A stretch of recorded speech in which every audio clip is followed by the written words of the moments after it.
Welcome, everybody. And today is the 15th of February, 2022. I hope you all had a lovely Valentine's Day yesterday and you felt the love from all your various groups, whether it's family, friends, significant others, children, grandchildren. I just hope you felt the love yesterday. Because part of what we're going to be talking about today is a bit of loving more, right? So it's just perfect how the stars have aligned, the dates have aligned for part 2 of this talk.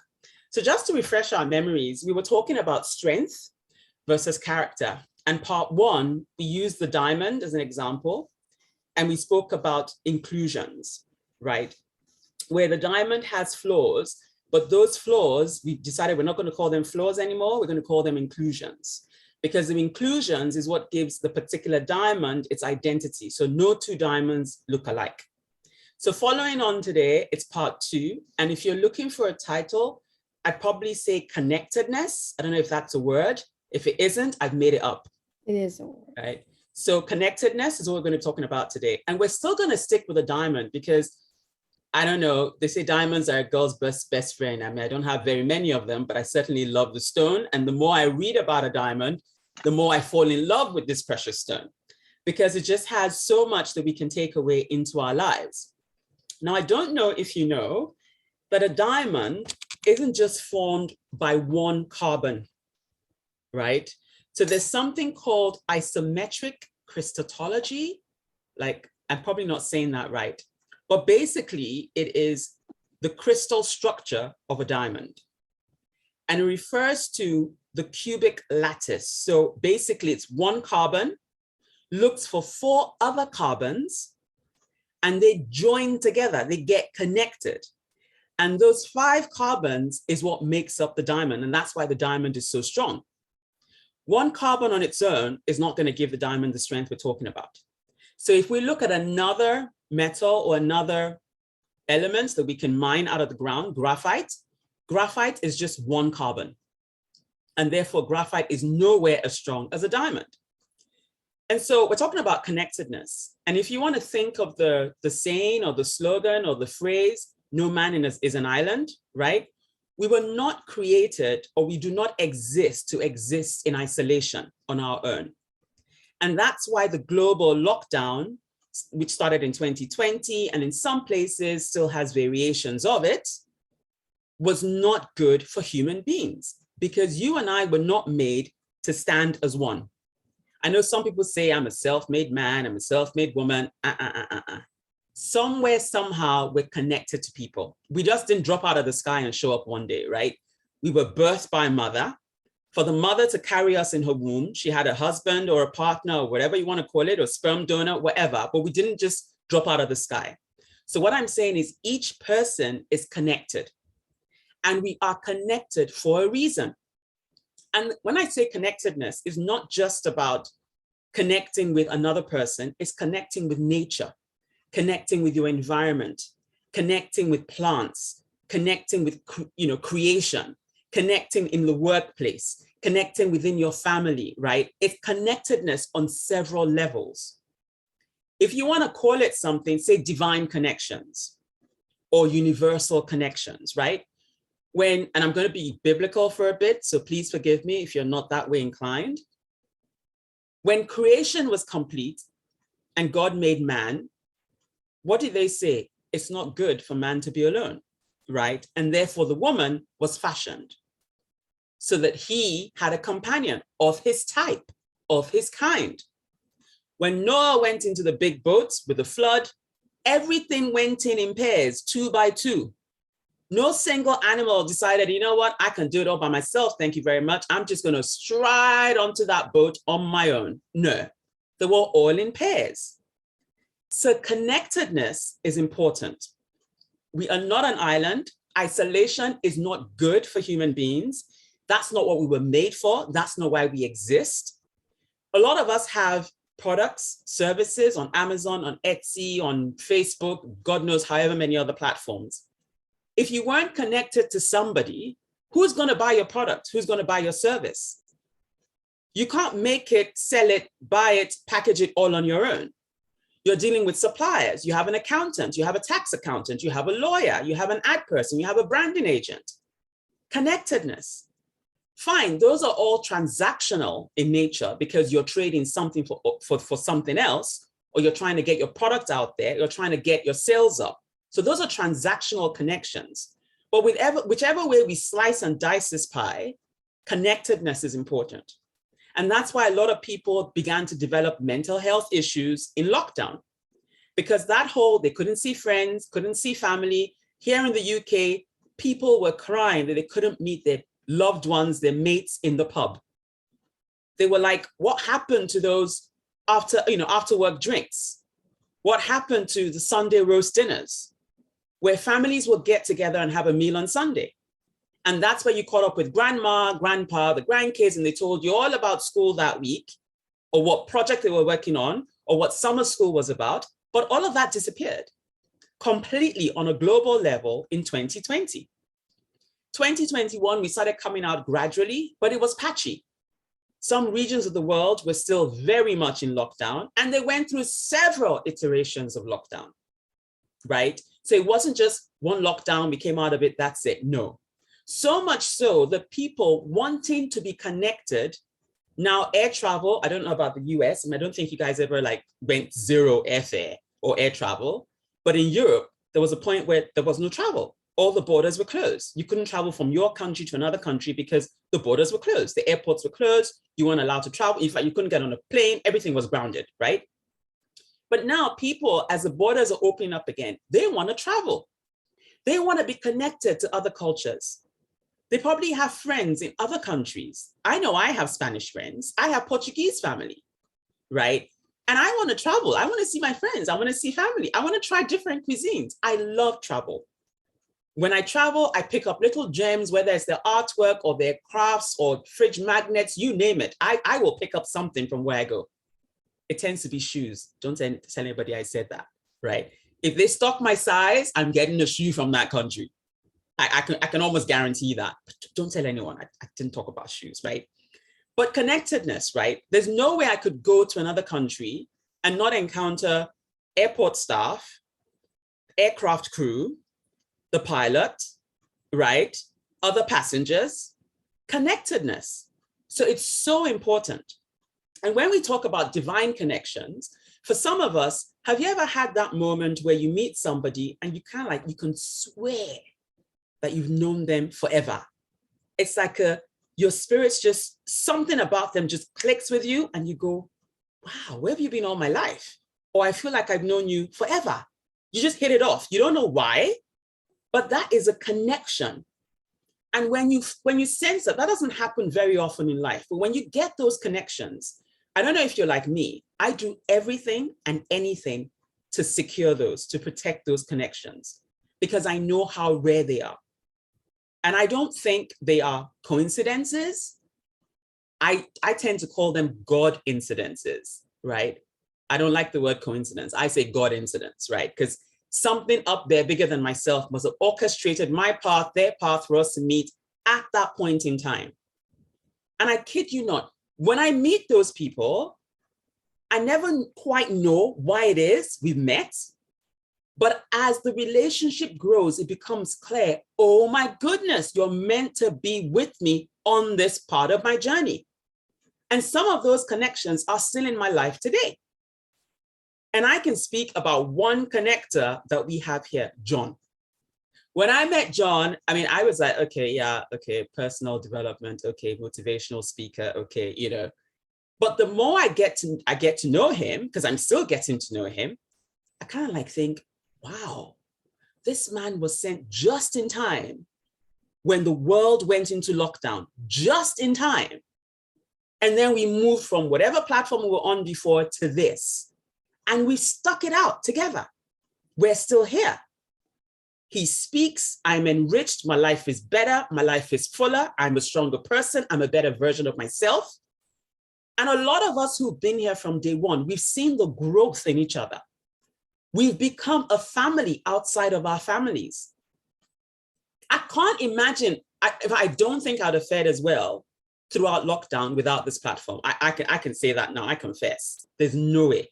that I would be this upbeat, this optimistic, full of energy, a stronger version, still going, never say die. I've got this bounce back ability. I don't think I would have had this in almost 2 years of everything being shut down, but for the connectedness from this platform, right? So connectedness is important.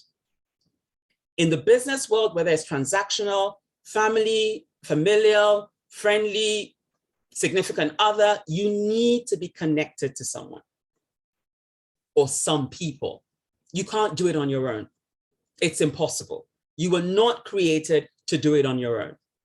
And the few times we make one person our be all and end all, we put that person on a pedestal that when they fall off, oh my goodness, our world comes crashing down. Because no one person can be everything that you need or everything that you want. It is impossible. I mean, you're giving that person an unrealistic task that they can never deliver on, right? So connectedness. You will have one girlfriend that's your bestest mate that all you do is go for tea together. You have a standing tea engagement. Maybe it's a Thursday, first Thursday of the month or last Friday of the month. And all you do is you have tea. And with the tea, obviously, come the little squeaky sandwiches we have here and the scones and the, you just pig out, right? And that's your thing. For another friend, it might be a spa friend, where you just go to the spa together, you do your facials together, you compare what nail polish you're gonna get. That's all you talk about.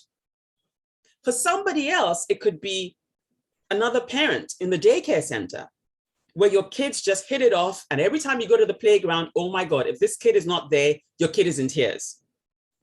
And as a result, you mothers have now bonded because of your children, connectedness. So everywhere we look, there is a reason to be connected, right? So that's where I wanted to start. So just keep that in mind, that the diamond is not made of one carbon. It actually goes from the core carbon and looks for 4 others and forms a bond that makes the diamond as strong as it can possibly be. And that's why the diamond is so strong. So for some of us, just think about it. Who are those connections you have in your life that make you stronger because you have them? I mean, I have a girlfriend, she's in Canada. If I ever want to hear the truth about something, all I need to do is pick up the phone and she will give it to me. As it is, she doesn't mince words. She says it with love, but she tells me exactly where I've gone wrong.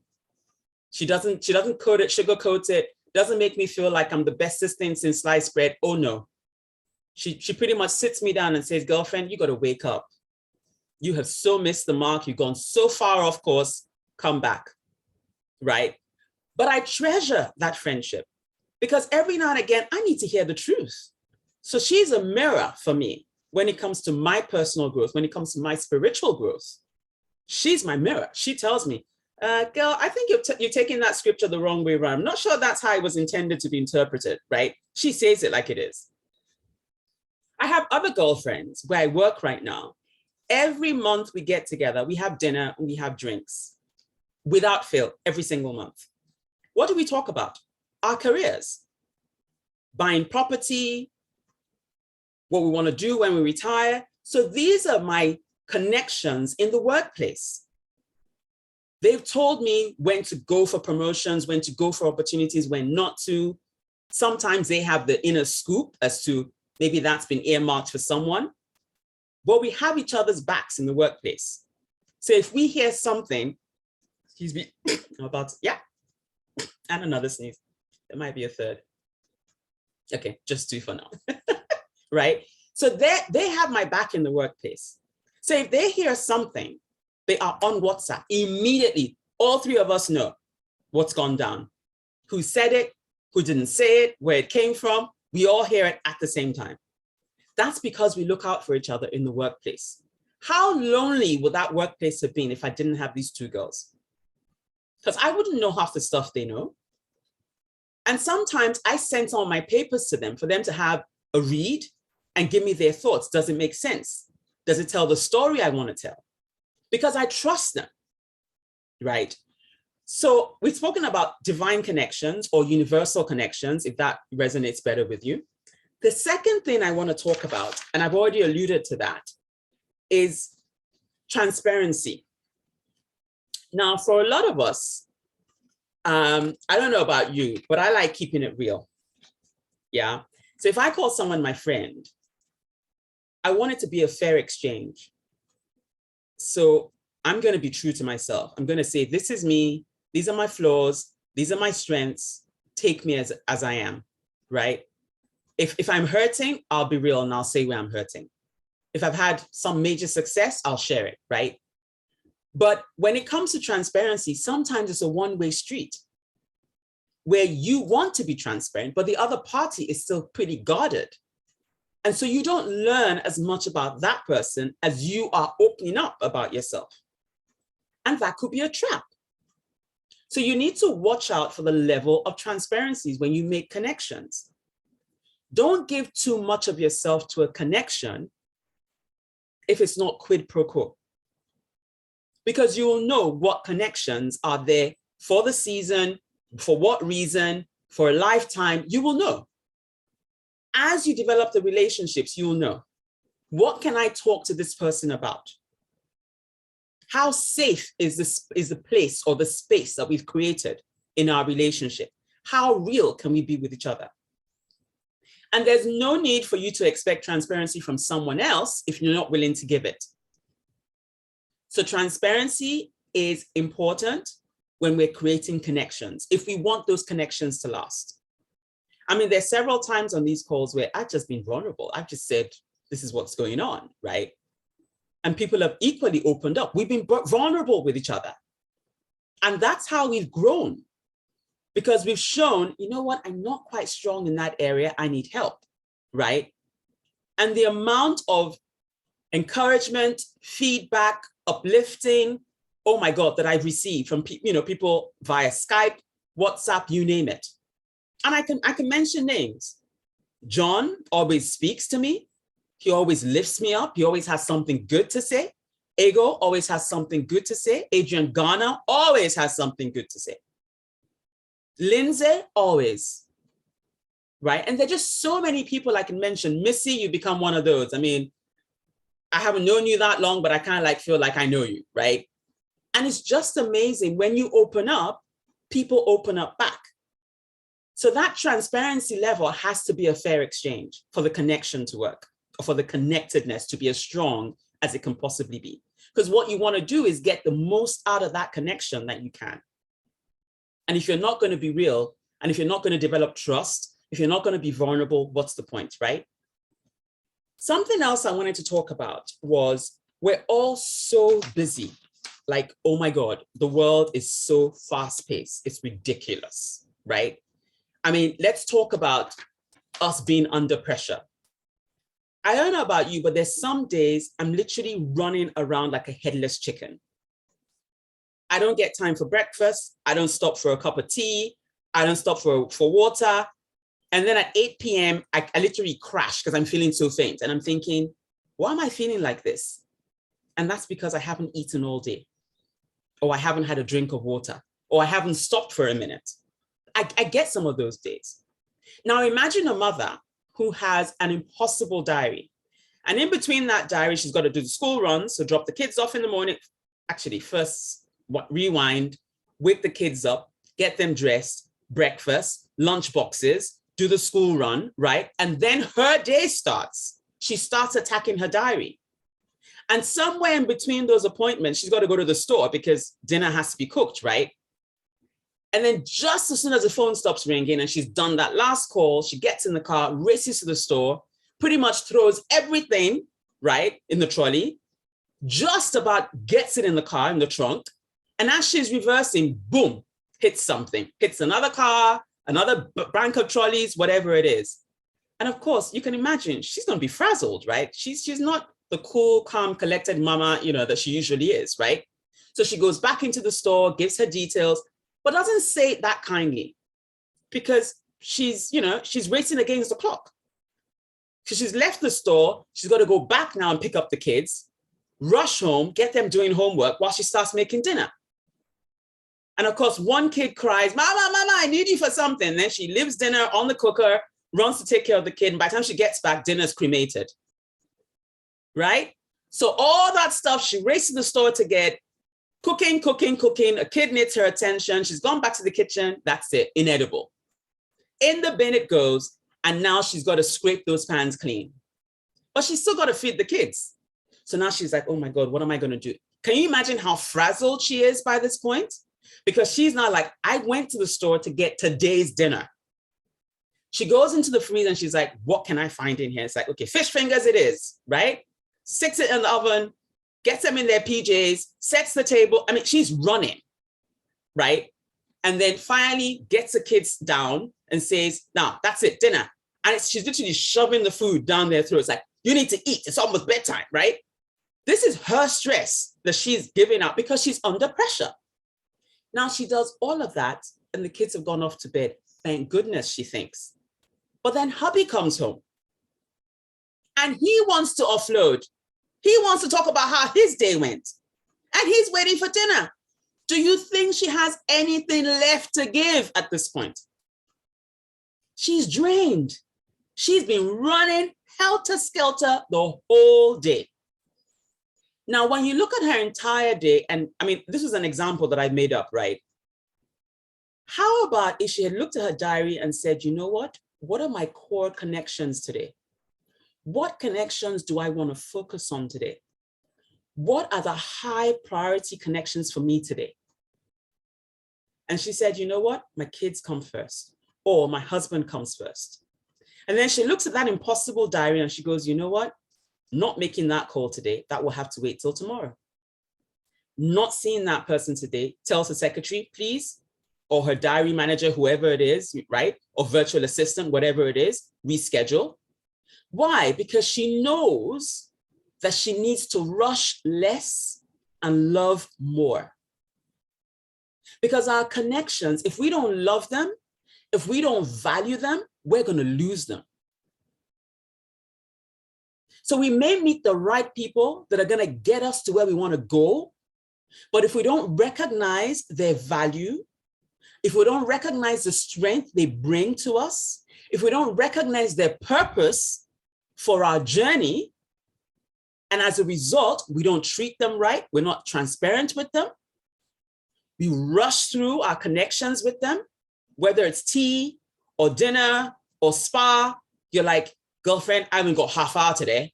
Can't do the usual 3-hour spa thing. If that becomes a recurring thing, do you think that girlfriend's going to want to do spa with you next month? Hell no. Because she's going to think, you ain't got time for me. Why do I want to hang around with you?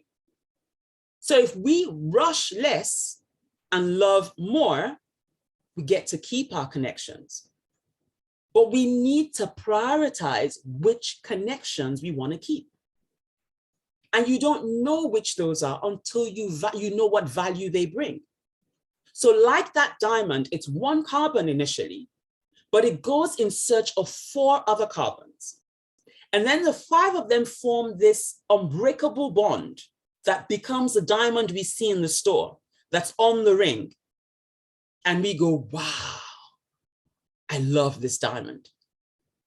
Why don't we think about ourselves the same way? That depending on the connections you value and the connections you surround yourself with, that's going to be your strength. That's going to be your character. That's going to be your value. If we saw ourselves as diamonds, as the core carbon in search of our other carbons that we want to form that bond with, if that was our core pursuit, can you imagine how much stronger we would be? We would be unbreakable like the diamond. So that's something else I wanted to raise, right? And maybe the last thing I wanted to say, because I started off with the whole isolation and loneliness and all of that, is quality versus quantity. Now, in the age that we live in, oh my God, social media has taken over. Now, don't get me wrong. I love emailing people, right? I love to send a mass email out, wish everybody a happy new year. Happy Valentine's Day. I have lots of WhatsApp groups. I'm part of lots of Facebook groups. So don't get me wrong. I love social media. It has its place. It does a lot of stuff that I couldn't do before it arrived, right? But connections cannot be formed to the depth and the level that we're talking about on social media. So however great that email is, that connection can only be formed when we invest the time and the energy in it. So social media gives us the quantity, but it doesn't necessarily give us the quality. Because if I post something on Facebook, I mean, like apparently a teenager was saying to me, if I put a picture up of myself on Instagram and in the first hour, it doesn't get 10 likes, I've got to take it down. Now, how shallow is that? How superficial is that? But guess what? That's the age we're in. And that's the pressure teenagers are under. So when they post something, if they don't get a certain number of likes in a particular time frame, they get down in the dumps. Nobody likes me. I'm not appreciated. What I put up wasn't valued. It didn't hit the mark. They go into their shells and they got to think of what else to post to replace that. This is social media for you. It is so superficial. And half the stuff we see, oh my God, it's been filtered and the light has been done so, and it's been photoshopped. When I see people, I'm sorry, on social media, I go, girlfriend, that ain't how you look like for real. You've done some stuff with the camera on your phone and the various apps, and you made yourself look like $1 million. Because I know if I saw you now, you won't look like that. But how many of us look at those things and we go, I can never measure up to that? Thanks to social media, that's the kind of pressure we're under. And so we need to remember connections. We can't connect on social media. You can connect in a basic level, yeah, advertising, that kind of thing, but you can't have meaningful connections on social media. So yes, sometimes the quantity is good when you need to do a mass mail message or mass, advertising stint, whatever, that's great. But if you're looking for your 4 carbons, so you and your 4 can become unbreakable, it's not going to happen on social media. Sorry to say, it just isn't going to happen. You will have to invest time and energy. And that takes face-to-face. It takes phone calls regularly, not inconsistent and haphazard and, oh, I call you today and I don't call you for the next 18 months. No, that's not going to work. So connectedness take time and effort. We're going to have to work at it to maintain those connections. Can you imagine the diamond? If after it found the 4 carbons, decided tomorrow, you know what, I'm going to let go of that 1 carbon. Do you think it's still going to look like it did yesterday? You think it's still going to be as strong? That's the same with us. Once we identify our carbons, and forgive me for calling our connections carbons, but you get what I'm saying, right? Once you find your priority connections, and that's what are going to get you to where you want to go, and you don't invest in those connections, you let one go by the wayside and 18 months have gone by and you haven't spoken to that one connection, you can't be as strong as you want it to be. You're not going to hit the mark. And then if you sit down and wonder why, hello, that's why one of your core connections is nowhere to be found. It's gone drifting off somewhere and gone and found other connections because you weren't ready to invest the time and energy, right? So connectedness, we cannot do this on our own. And this is where I'm going. Being connected to other people gives us strength. The Bible says there's a safety in multitude of counsel. The world says there's a safety in numbers, right? I mean, why? What is it about, safety and people and clubbing together? It's strength. We can't do it on our own. So we need to be connected. And that's why, every day I thank John, because he must have had moments where he's thought, you know what? I think I'm going to shut this platform down. But he must know the strength that the connections on here bring to him. How about we think the same? And we recognize that this platform is a blessing. It's an avenue, it's a platform to be stronger, to be better, to do more, to have more. right? I mean, it's not accidental that we're all here at this particular point in time. It's not accidental. There's a reason for it. And I'm done if I'm going to let this go and I not figure out what that reason is. Oh no, I'm going to glean all I can from this, because I've seen the difference in me already by being on this platform. If I walked away now, I'd be foolish, because I'd be saying to myself, those were priority connections. And I promise you, in 3 months, I wouldn't be the me today if I lost this, because a big chunk of me, I'd be like, there's something missing. And this would leave a gaping hole. So connectedness, just think about that diamond, the isometric crystallogy, or whatever they call that, you know, the big word, when it looks for 4 other carbons to form the diamond that it is. That's what makes it unbreakable. That's what makes it strong. So for all of us on here, if we want to be stronger, if we want to be bigger, if we want to be better than we are, we need connections. And as much as you give is what you're going to get. And it's got to be a two-way street. We've got to be vulnerable with each other. We've got to be transparent. We've got to create trust. I mean, I know this is a safe place now where we can come and we can speak openly. And that's because we've all pitched in. We've created this space.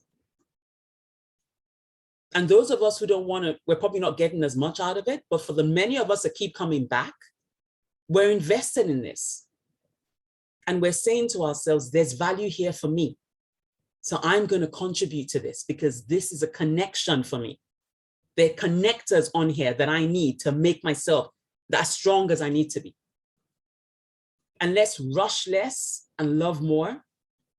Let's spend quality time. Let's invest our time and energy in our connections. And as good as social media is, it's not going to give you the quality connection you're looking for. If you want quantity, it's great. But if you want quality, you have to invest that time and energy. Social media is not going to do it. So that's what was coming up for me today. And so that was part 2 of our strength or our character from where we started talking about the diamond 2 weeks ago. So I'm going to open it up now and I want to hear from everybody else.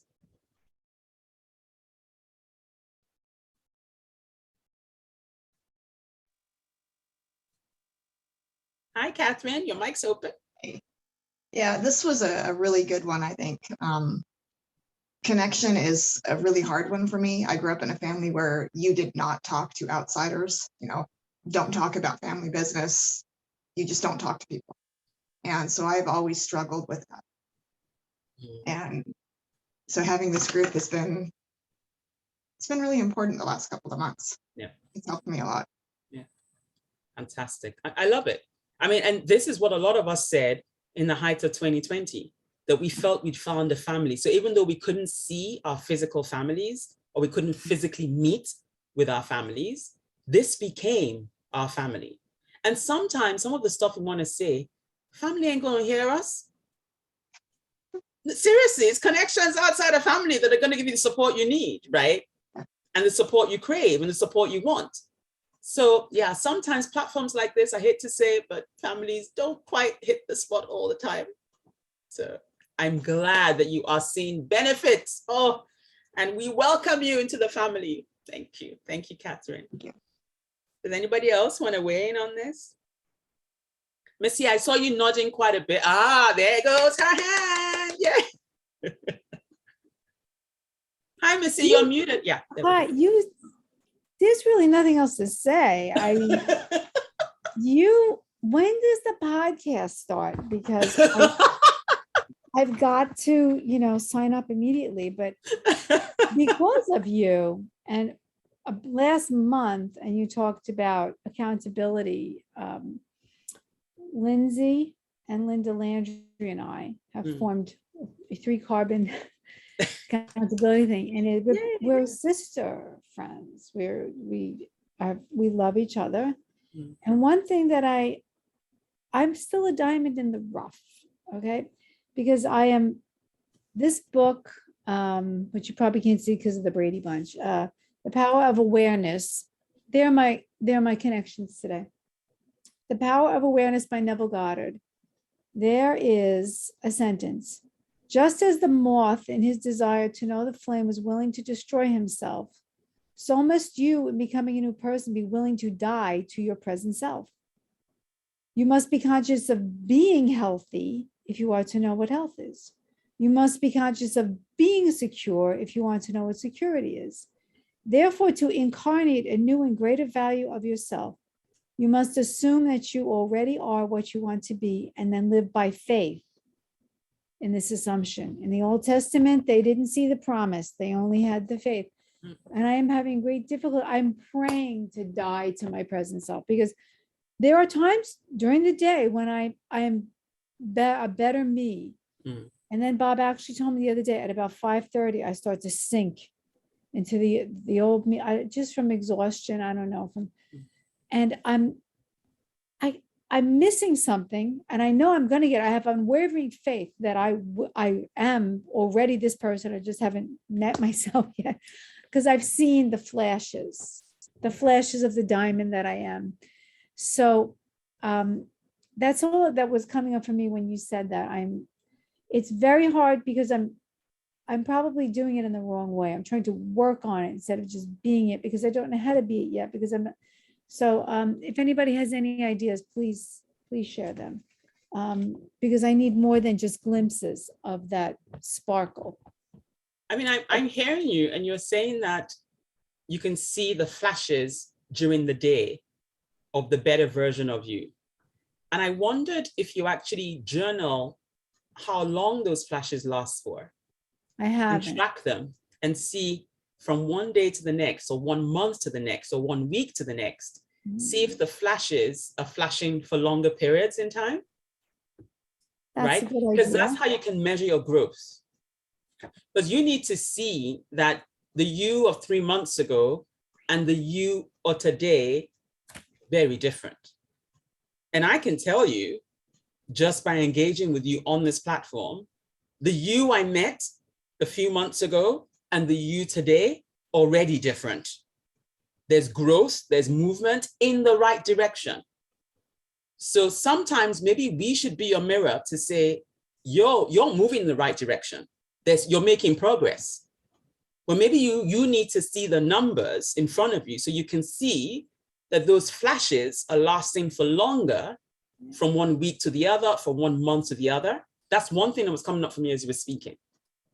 The second thing I wanted to say was, at that 5:30 mark, when you kind of like sense yourself going like that, or when Bob says you're going like that. Oh, I am. What are a few of your favorite things? Do you have a piece of music that will do the trick, will lift you up?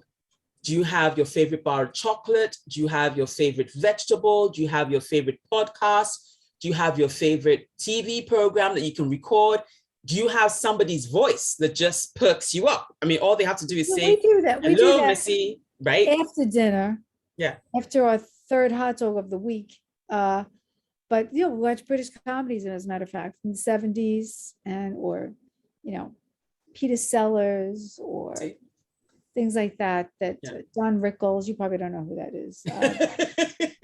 Dean Martin. I like to be calm and feel the happiness of more stable times. Yeah.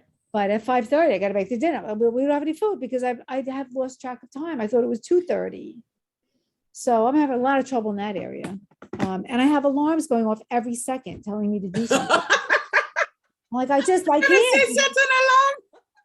And you call it a diary in England, But anyway, so thank you so much. You're right about the measuring, because Bob always says what measured gets done. Yeah. If you don't measure it, it kind of gets lost in the shuffle. So I'm going to start to try to do that. No, I'm going to start doing that, not to start to try. And then so you don't get so flustered when it comes to dinner time. I mean, this is something I do. I pre-prep a lot of my stuff. So when it comes around to dinner, I'm not starting from scratch.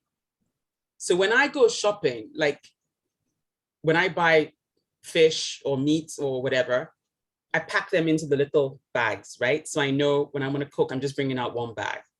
When I want to make like a stew, I've already got the tomatoes and blended, and it's in a little Tupperware thing. It's in the freezer. So all I'm bringing it out in the morning to defrost, right? So I kind of like prep as much as I can. So by the time, and I live on my own, but there's a certain young man in the picture. And when men are hungry, you know what, food has to appear, right? And knowing that I don't eat, I don't sleep, all that good stuff, I've got to now start putting that into my itinerary, right? So I pre-prep stuff. And when I find that, okay, you know what, today my diary has run away with me, that's it, appointment, like on Tuesdays, I don't even bother. I said Tuesdays are takeout days. So I already sowed the seed and I said, Tuesdays, take out, what would you like to have? So in the morning, in the afternoon, I've already sent a message, very loving message to say, it's takeout Tuesday. What would you like? Do you like Thai, Chinese? I make my life easy, right? Because I don't want, especially if I have a 10 p.m. call on a Tuesday, can't be stressing about, oh my God, dinner. So I pre-prep every other time. And I tend to cook in bulk. So I've got stuff in the freezer all the time, but all I have to do is bring it out and warm it in the oven or in the microwave, and hey, presto, food's on the table. People ask me how I do it. I just get into this frenzy of cook, and there's always something. I don't like being in the kitchen. I don't stop to eat. So if I have to eat, it's got to be something quick. And so I need to plan and make sure it's there. If it becomes a chore, I won't do it. And if I do it, I won't enjoy doing it. So I've had to find what works for me. But Tuesdays, take out Tuesdays. That's it. Tuesdays are takeout. That's it. I've already called. I said, what do you want for dinner? And I've already got, oh, can you do a few of those? And I'm like, yeah, I think I can. So yeah, so that's what's dinner, right? But I try to make my life easy. I pre-prep if I can. So rather than get flustered come 6:30, 7 here, where I'm like thinking, oh my God. Because you can kind of like hear the cutlery banging on the table because they're waiting for it to be served. Man, come on. It's like, isn't it ready yet? Like, and I'm thinking, bloody hell, like really? Like, So yeah, I've got a pre-prep. And so that's what I do.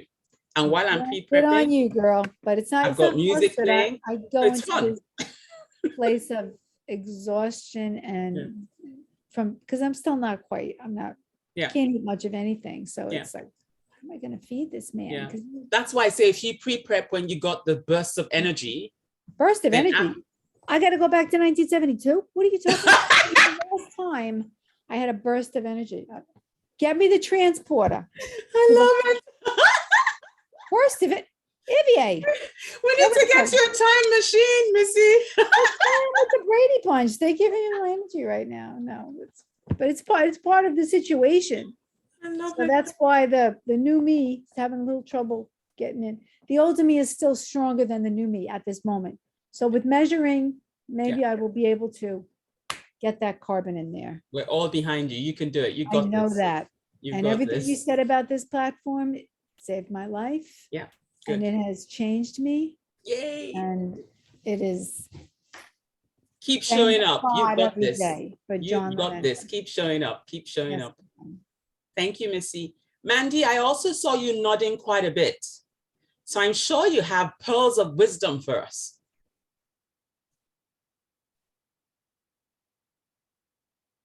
You're muted.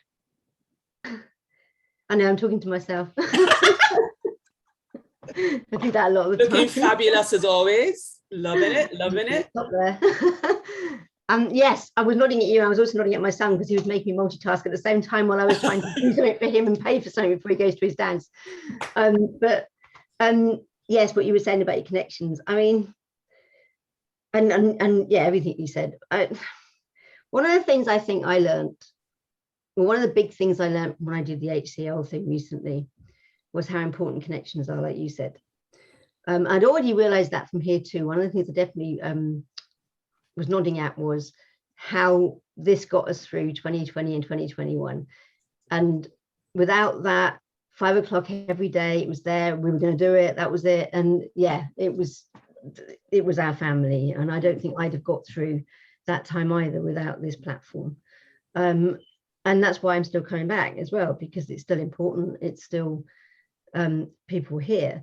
But I did go to be a bit of a hermit for a while, I think, with all the bits with bringing James up and the other job I had.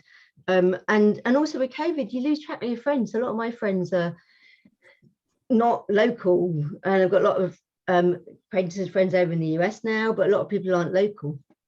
So you can't just get up and go, and you need the finances to just get up and go out a lot as well. And you don't necessarily have the finances, or you're trying to be careful with the finances, you can't necessarily do that. But you're right, connections are really important. And one of the things I learned from HCL was to just touch base with my friends more often. It is still trying to fit it all in, but you're right, you do have to make that time to make it quality. It might not be as quality as what you're making it, but it's trying to make people know that you care. And it can be difficult sometimes, but yes, what you have to do, because connections are really important. And I think definitely the good thing about true connections, and connections that are valuable to you, if it's a two-way street, they will be forgiving. Yeah, they are. They're very forgiving. because they love you and they know what value you bring. They know how precious you are to them, right? So what I think where I'm going with this is, people who are hurting tend to hurt people. But people who know how busy life is, or people who know how hard it is to keep in touch or stay in touch, will be forgiving when you can't keep in touch as often as you would like to. And the few times you do keep in touch, they will see that you've made the effort for them, and they will love you more for that. So like like I was saying, my friend in Canada, I haven't seen her in person since 2018. That was the last time I traveled to see her. But birthdays, she's in November, I'm in September. We talk on the phone for hours. That is, I mean, if she's not one of my calls on my birthday, if I'm not one of her calls, something's happened, right? And then other points in the year, like if her kids are having a birthday or significant age or whatever, we'll call each other on WhatsApp and we will talk till the morning. Sometimes I don't sleep because I'm talking to her, right? But she knows that those moments, as few and far between as they are, they're precious. Because she knows I'm busy. I know she's busy. She's raising 3 kids. I haven't got kids, right? And she's got a husband who's kid number 4. Like, so when she calls me, I am so honored. I love her to bits. I say to her, I don't know how you found time for me, but I'm grateful. And she knows if we don't talk for 6 months, it's not that I don't love her anymore, but that's because I've made her over the years know how valuable she is to me, right? Now, I can't travel, but another friend of mine in the US, she's traveled. And she's actually come to London twice, not because she had to. She routed her flight through London so she could see me. Oh. Her itinerary was so back to back. I met her the one time at the airport. Oh. That's how, I mean, but she was like, there's no way I can be in the UK and not see you, Ivie. And so she was like, look, I got a window. If you can pick me up from my hotel and drive me to the airport, then at least we can have that half hour or whatever to catch up, right? This is somebody who calls me all the time. But twice, she's routed her flight through London so she can see me.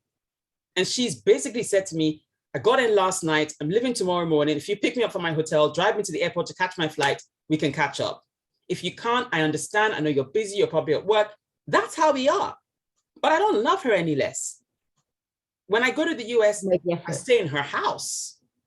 I don't even, she brings me breakfast in bed. I promise you, she spoils me absolutely rotten. And there's nothing she can ask me to do that's ever going to be too much. I told her, I said, what do you need? So when she says, oh, I missed this from the UK, or I missed, one suitcase is dedicated to her. She's asked for one item, but I know a few of her favorite things. So I just go shopping. So when I arrive, I just give her the one suitcase and I go, that's your suitcase. She goes, what? I'm going, yeah, that's your suitcase. And she opens it and she goes, oh my goodness, I can't believe you remembered this. And I can't believe you bought this. And I can't believe you bought 5 of this. I said, well, you won't run out anytime soon, will you? That's the kind of friend we are, right? That's the kind of friend she is to me and vice versa. But that's the connection I don't take lightly. She's one of my priority connections. We don't miss our birthdays ever for anything. When she gets dressed, I go, girlfriend, let's see what you're wearing on your birthday. And I tell her, I hope it's something new. That's how we are. We are vulnerable. We've cried together. We've laughed together. We've been through hell together, right? But it's a two-way street. And that's why I said, your friends will forgive you.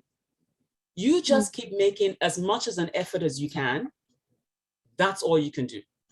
And when time opens up, you'll do more of it. And they know that. Yeah. Yeah. So they won't write you off. Because besides, you're too lovable anyway. They can't get rid of you. Like, yeah. Thank you. But yeah, people are really important. And this platform is really important. Everybody here is really important. So they need to know that. And Missy, I totally understand about the energy. And I'm not, and whatever your illness is, I haven't got that. But yeah, I find in the mornings getting energy and everything. Have a look at Tony Robbins. He gets up and does this and gets, I mean, I'm not sure, but he sits there and he does this in your chair and he has, you know, it's all about energy, he says. Oh, no, it's all about energy. And he's like doing this and he's like, okay. I should mind myself. But, yeah, thanks for that, Ivie. You're welcome. You're welcome. Does anybody else want to weigh in on this? I know Daisy's on, but camera is off. And mic is off. She's probably working. Edward is on. And Gail, I saw you earlier, but now camera is off and your mic is off. So I don't know if anybody else wants to say something. I know John is running around in the house, so I'm not even going to ask him to say anything. He's probably not even in the room right now. He's probably lifting boxes or something. The man's so busy, it's unreal. Yeah. Well, if there's nothing else, thank you all for being on part 2 of this Strength Character series. We've got one more. There's Gail. Hello. I'm sorry, I had a bad night last night, hardly got any sleep, and I was sitting here trying to keep my eyes open. Oh, sending you hugs, Gail. Sending you hugs. Thank you. Feel better soon. Put your feet up. Sit back in your chair, rest. Yeah. Yep. Thank you. Thank you, Gail. So there's nothing else on the calendar tonight, I don't think. So we're back tomorrow with general session. And then we have books for Britain. And I think we have Adrian Garner, Life and Business Tools tomorrow. And then we have Networking Magic with the man himself, Glenn Henderson, right? So yeah, packed diary, packed calendar tomorrow. But Tuesday, thank you for being here for part 2. And I'm looking forward to part 3. Thank you, everyone. Have a good one.